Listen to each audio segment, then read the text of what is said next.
शिलान्यास किया गया है। साथियों, सिलवासा तो इस पूरे क्षेत्र की आर्थिक गतिविधियों का ऊर्जा केंद्र है।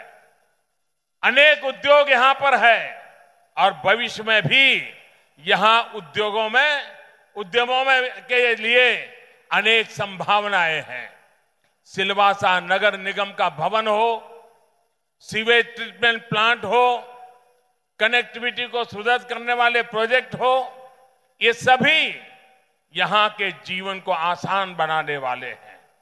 साथियों, सिलवासा के साथ साथ दमन और दीव भी विकास को रफ्तार दी गई है। दमन गंगा पर बने नए पुल, नई सीवेज लाइन और ट्रीटमेंट प्लांट जैसी सुविधाओं से दमन वासियों का जीवन सुगम होने वाला है। वहीं मोटी दमन में बनी सी वॉल अब सागर की लहरों से आपकी सुरक्षा करने वाली है। इससे मिट्टी के कटान की समस्या बहुत कम होने वाली है। साथियों, पिछली बार जब मैं यहां आया था तो अनेक आदिवासी परिवारों को जमीन के पट्टे बांटे गए थे।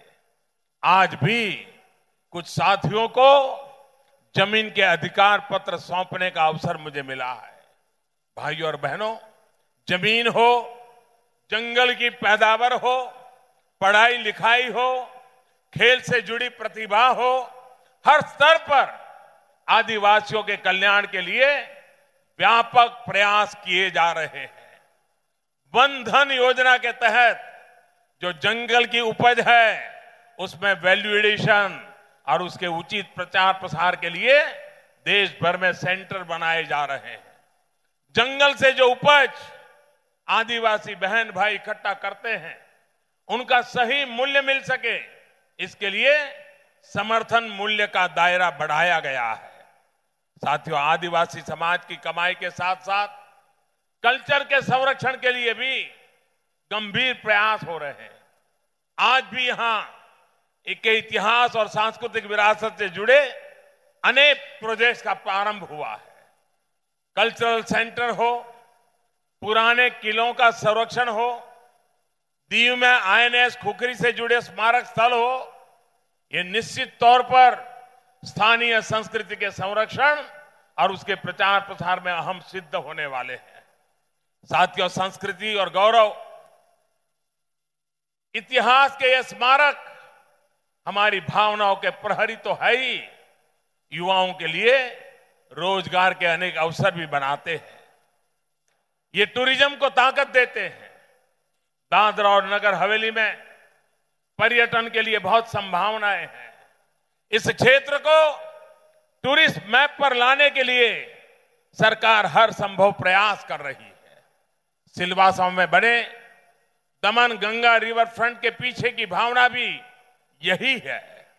अब यहां आने वाले पर्यटकों के लिए एक और आकर्षण का केंद्र यहां बनकर तैयार है। इसके अलावा यहां पर 200 स्क्वायर किलोमीटर का रिजर्व फॉरेस्ट एरिया भी है। ये फॉरेस्ट एरिया टूरिज्म इंडस्ट्री के लिए वरदान है। मधुबन डैम के कैचमेंट एरिया में वाटर स्पोर्ट्स की एक्टिविटी को बढ़ाया जा सकता है। दादरा और नगर हवेली की इंटरनेट कनेक्टिविटी भी बेहतर हो, इसके लिए यहां के प्रमुख टूरिस्ट सेंटरों और अहम जगहों पर फ्री वाईफाई की सुविधा देने का प्रयास चल रहा है। साथियों, टूरिज्म के साथ पारंपरिक रोजगार के साधनों और संसाधनों को भी मजबूती दी जा रही है, करके समाप्त हो जाती है।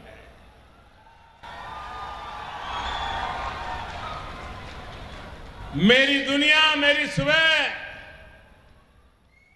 125 करोड़ देशवासियों के कल्याण के संकल्प के साथ शुरू होती है और दिन भर पसीना बहा करके जब रात को सोने जाता हूं, आज कितना अच्छा काम किया इसी पे लगा रहता हूं। मेरा आदि भी वही है, मेरा अंत भी वही है।